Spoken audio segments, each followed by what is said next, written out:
guna, kita dapat juga menjual hasil-hasil tanaman pengusaha jiran kita, ya. Baik, kita lihat juga pada analisis keuntungan. Berapakah harga yang kita berapa banyak yang kita boleh perolehi daripada projek tanaman kita. Untuk sepokok cili, ya, boleh menghasilkan antara 2 ke 4 kilogram semusim. Semusim dalam kes ini saya masukkan adalah dalam tempoh 6 bulan. Tempoh 6 bulan adalah yang mana merangkumi 3 bulan menanam, ya, 3 bulan menanam dan 3 bulan untuk menuai hasilnya, kerana pada penghujung bulan ketiga sehingga ke pengakhir musimnya adalah tempoh untuk tuan-tuan dan puan menuai hasil, ya, memetik cili-cili yang telah mulai merah. Jadi terdapat tempoh sepanjang 12 minggu di situ, ya. Jadi di sini saya suka menggunakan anggaran hasil paling minima adalah 2 kilogram, ya. Saya tidak suka untuk menggunakan anggaran 4 kilogram ataupun anggaran maksimanya, kerana memang tuan-tuan dan puan-puan boleh mencapai berat 4 kilogram, tetapi ianya bergantung kepada penjagaan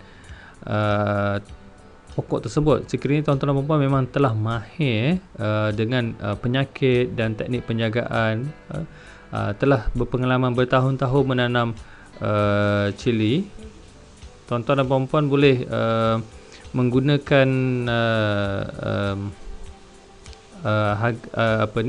kadar harga yang lebih tinggi. Namun sekiranya tuan-tuan dan puan-puan masih baru, boleh menggunakan 2 kilogram sebagai kadar yang kita boleh gunakan sebagai anggaran, ya. Jadi di sini saya menganggarkan 2 kilo sepokok semusim, ya, dapat dihasilkan. Dan untuk berat sebiji adalah dianggarkan sebanyak 20 gram, ya, sebiji, dengan purata 2 kilogram ataupun 2000 gram. Sekiranya dibagikan dengan 20 gram, untuk kita akan memperoleh sebanyak 100 biji cili semusim. Dan kerana kita memetik cili sebanyak 2 kali seminggu, bermaksud dalam tempoh 12 minggu kita akan menuai sebanyak 24 kali tuaian. Okey, 12 minggu dikalikan dengan 2.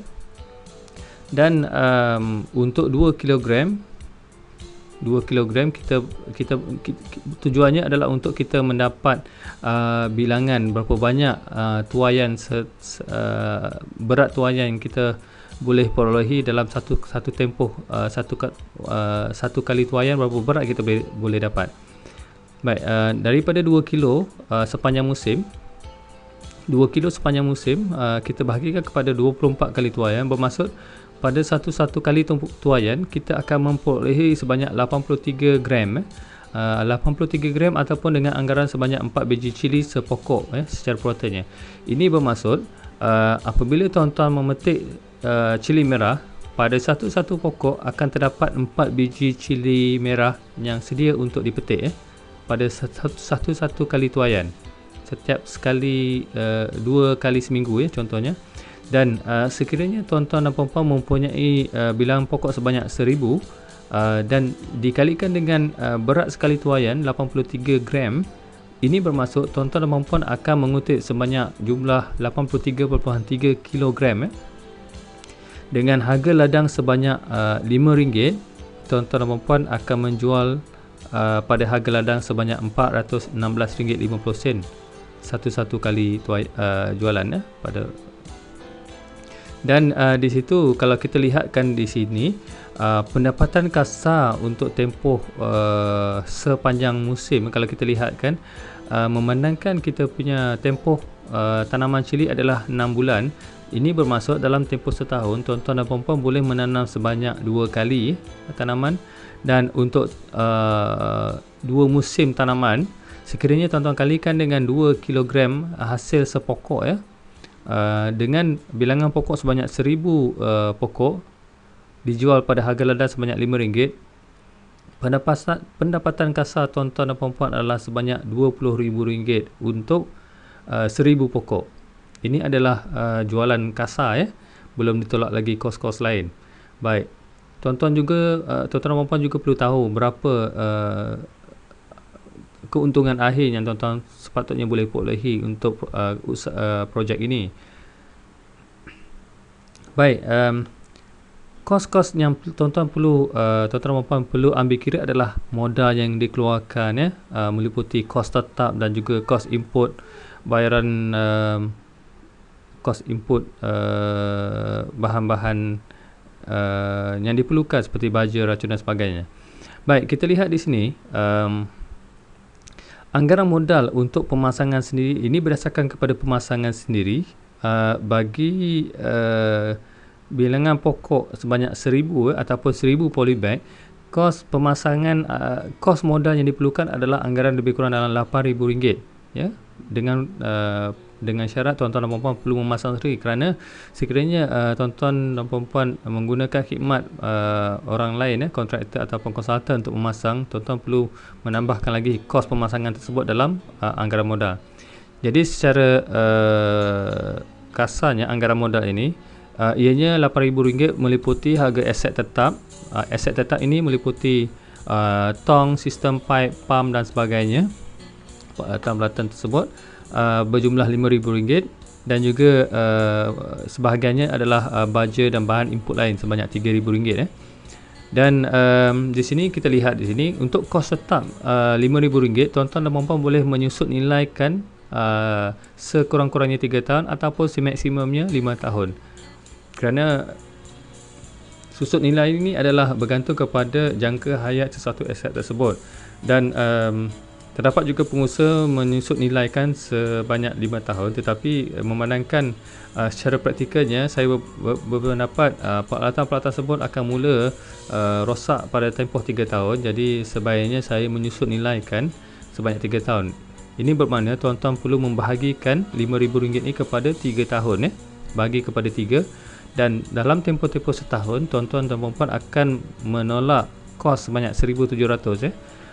Harga RM1,700 ini adalah nilai yang telah di round up kan, telah dibundarkan untuk memudahkan kiraan.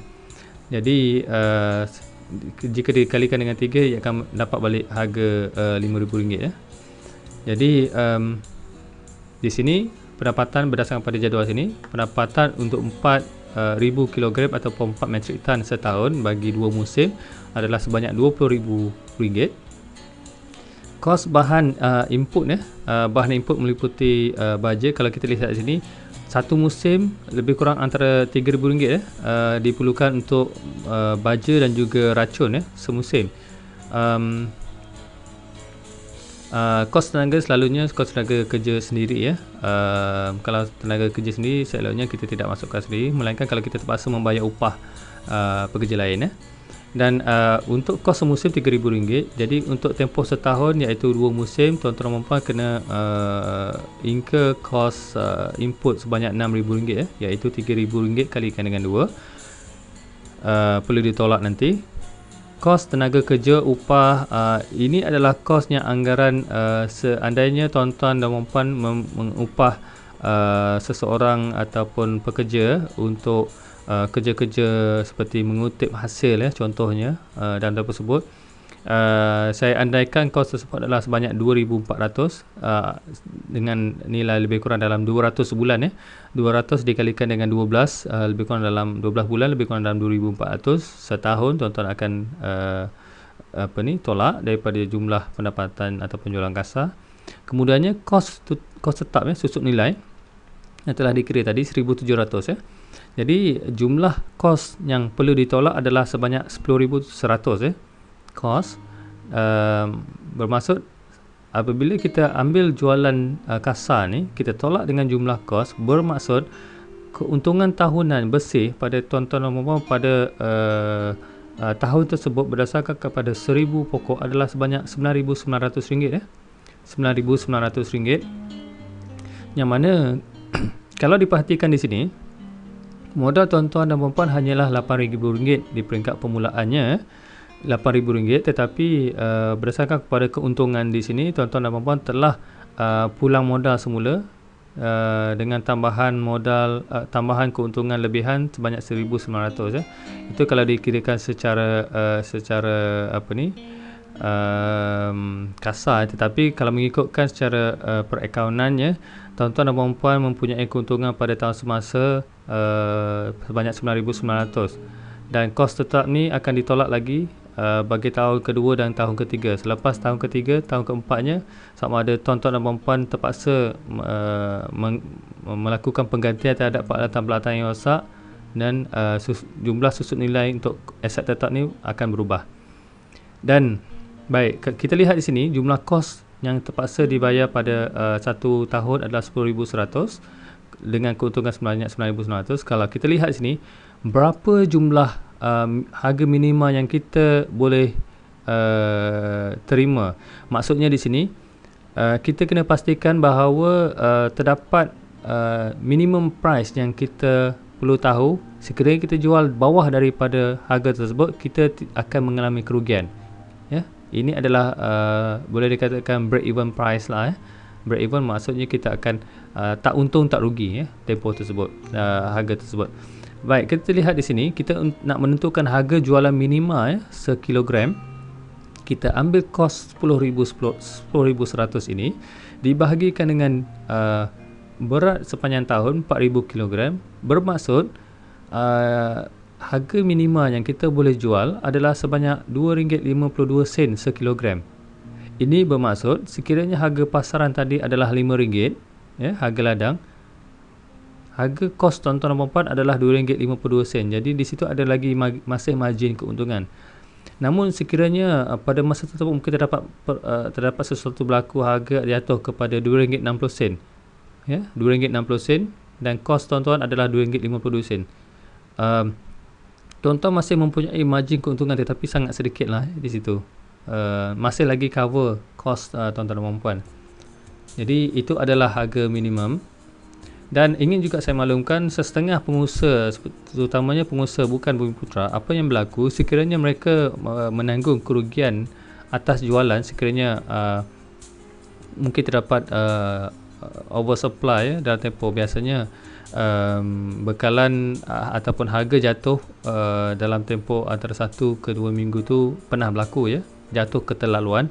Jadi apa mereka pengusaha bukan Bumiputera lakukan, mereka akan memusnahkan tanaman mereka untuk nak cut loss ataupun mengurangkan kerugian.